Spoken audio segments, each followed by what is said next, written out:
Sa isang liblib na bahagi ng Bicol sa paanan ng Mount Masaraga, may isang lalaking gumawa ng isang bagay na kadalasan ay ginagawa lamang ng malalaking kumpanya. Wala siyang milyon at hindi siya isang engineer. Pero nagawa niya magtayo ng sarili niyang hydropower plant gamit lang ang lakas ng agos ng tubig mula sa bundok. Nung bata pa ako, gumagawa na ako ng maliliit na hydro. Yung dinamo lang ng kasit, yun ang dinimulang ko gumawa. Hanggang palaki ng palaki. Yan, lumaki na, yan na, palaki. Hindi ito proyekto ng gobyerno, kundi bunga ng determinasyon at diskarte ng isang ordinaryong tao. Pero paano nga ba niya ito nagawa? At ano ang tunay na kwento sa likod ng kuryenteng bumubuhay sa kanyang lugar?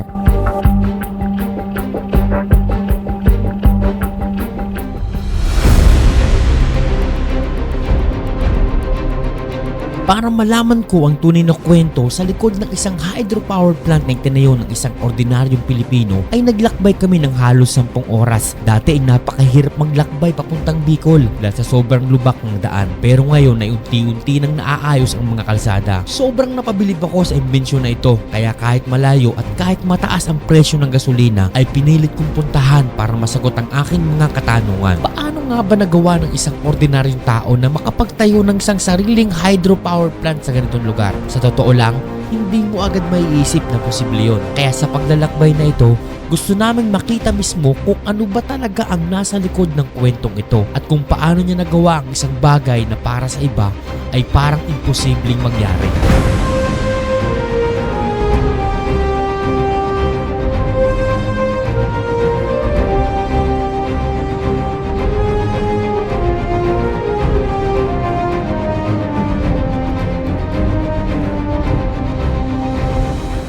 So mga po nyo, dito na tayo ngayon sa pinakadaan. So ito, lalakbayin natin to, paakyat ng bundok ng Mount Masaraga para marating natin yung hydropower plant. So makasama natin si Kuya Jomar ngayon at sasamahan niya tayo para makita natin kung ano nga bang itsura dun sa mismong lugar niya na ginawa niya ng hydropower plant. Kuya Jomar, ilang oras yung kailangan natin akitin bago tayo makarating doon? Isa't kalahati siguro, makakarating na tayo. Isang oras kalahati? Oo. Medyo matindi-tindi lakaran to. So samahan nyo kami, tara, para makita natin. May ipakita ko sa inyo yung pinagmamalaki na hydropower plant ni Kuya Jomar. Tara, let's go.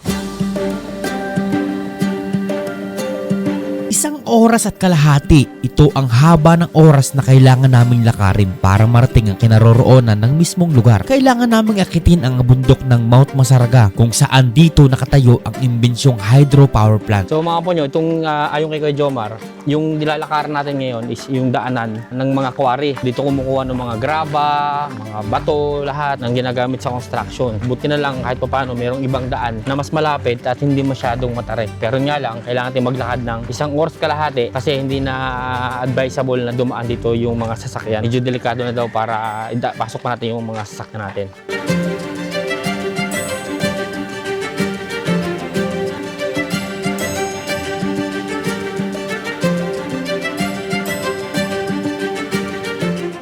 So mga po nyo, tapos na tayong madaanan yung daanan ng mga quarry. So ngayon, ito na yun. Ito yung unang pasukan natin bago natin marating yung pupunta natin na hydropower plant ni Kuya Jomar. Namiss lang ako kasi para siyang pinag-agusan. Ano ba ito? Ba't may ganun daan? Lumalim na yan sa pagbababa ng mga gulay, yung Pero Kalabaw. pag umuulan, bumabagyo, dadaanan siya ng ano talaga, ng tubig. hindi naman, tao Hindi, lang talaga. Tao lang nadaan talaga dyan. siya. So tara, excited na ako. Tara, tingnan natin. Habang tumatagal ay lalo akong naa-amaze sa aking nakikita. Sinong mag-aakala na ang simpleng daanan ng mga magsasaka sa paghahakot ng gulay ay magmumukhang napakagandang tunnel na may maberdeng damo sa gilid nito.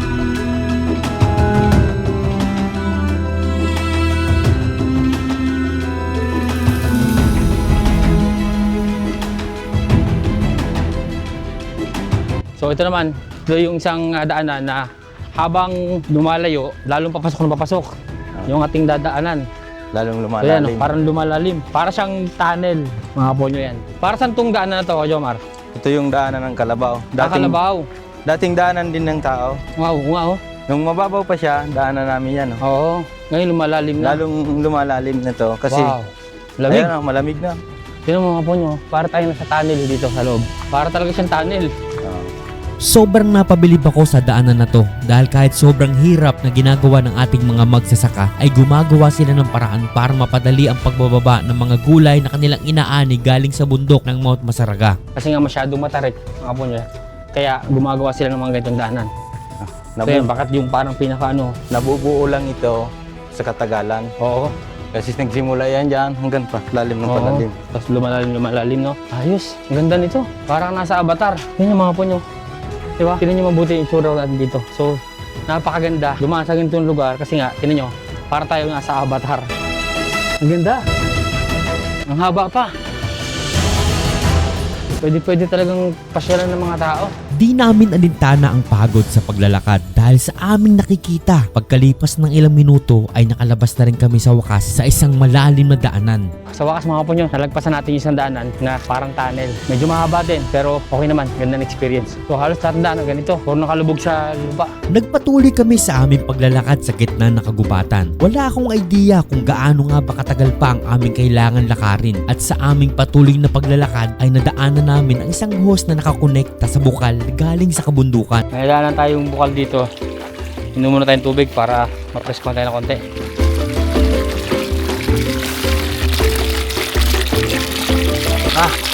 Tamis.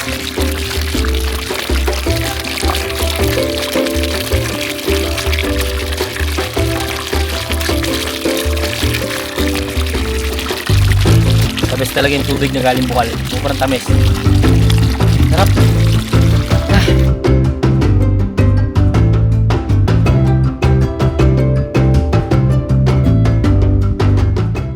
Strawberry gubat. So ito mga po nyo. Aray ko! Nakatusok pala. Pink lang. Sakit. Tinik ako. Tama, matamis. Nakakain talaga siya? Oo. May tinik pala. Ay, pink lang.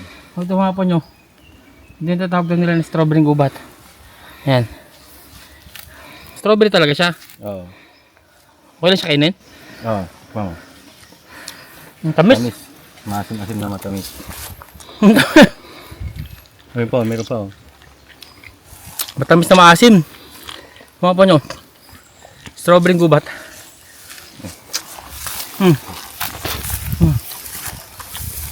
Paano ko kayang busin? Ang tamis, ang asim. So dito, sa paglalakbay natin dito, sari-sari nakikita natin. Strawberry gubat, tubig na talagang galing bukal. Sobrang napakasarap na experience na ito mga po nyo.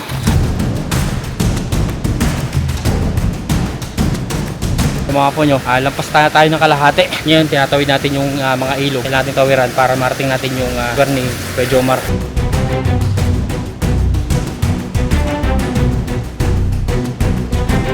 Mga po nyo, sobrang nakaka-amaze makita. Nasa gitna ng kagubatan. Ito, meron tayong makitang mini falls. Ang ganda, sulit. Tara, natin.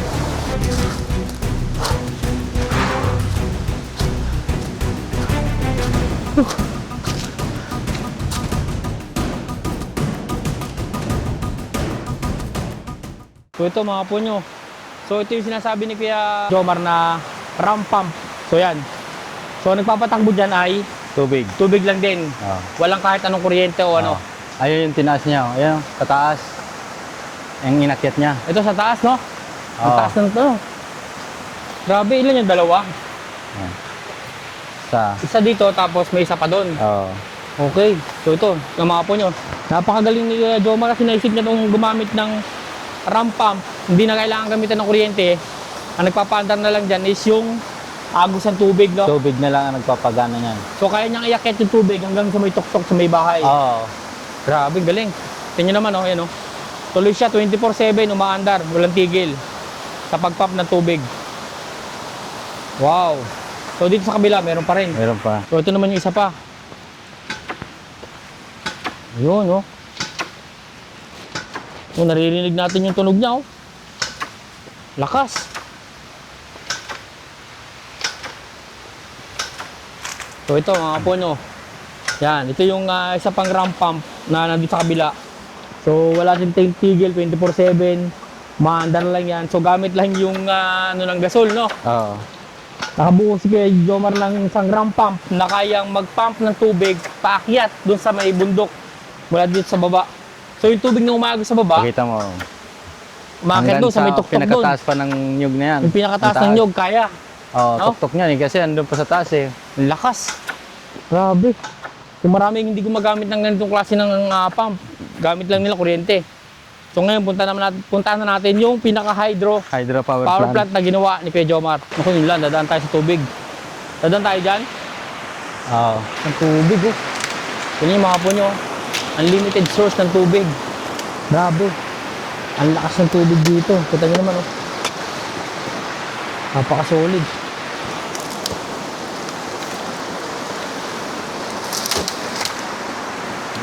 Tara.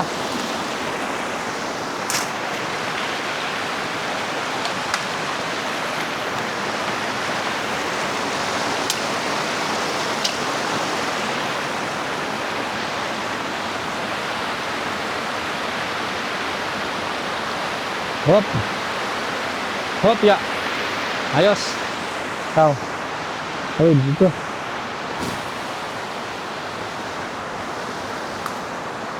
Ayos.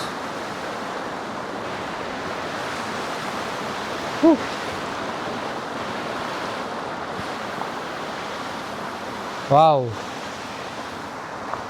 Tindi. Tandaan.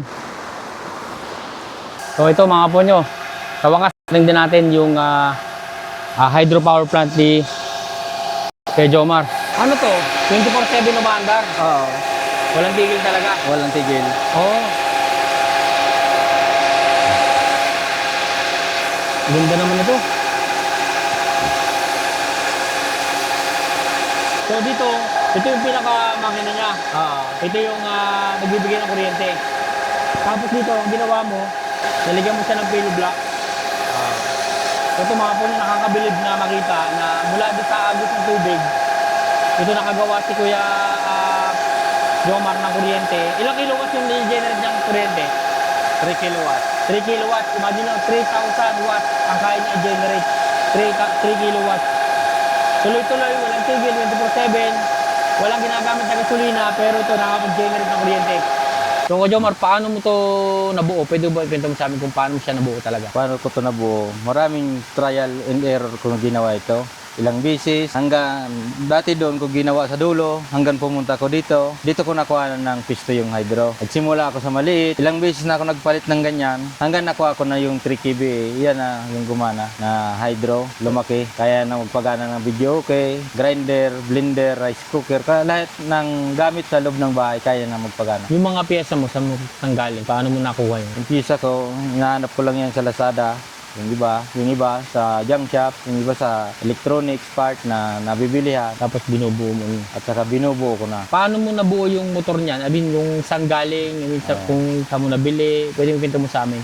Yung motor na yan, nakita ko yan sa junk shop kasi may hinahanap akong ibang part. Ngayon, binili ko, sirang-sira yan. Kaya yun, inayos ko na lang. Tapos pagkaayos ko, yun, gumana na. Ayan na, naglumalabas na ng kuryenteng 220. Anong ginawa mong ayos? Yung full repair, yung rewind, tinake up ko, mga bearing, yung carbon brush, inayos ko. At saka pinag-aralan ko yung size ng pulley. Dapat tugma sa RPM niya ang pulley ilalagay mo para makuha yung RPM ng dinamo para lumabas ng 220. So yung pressure pala, paano mo nalaman yung tamang pressure ng tubig niya kailangan?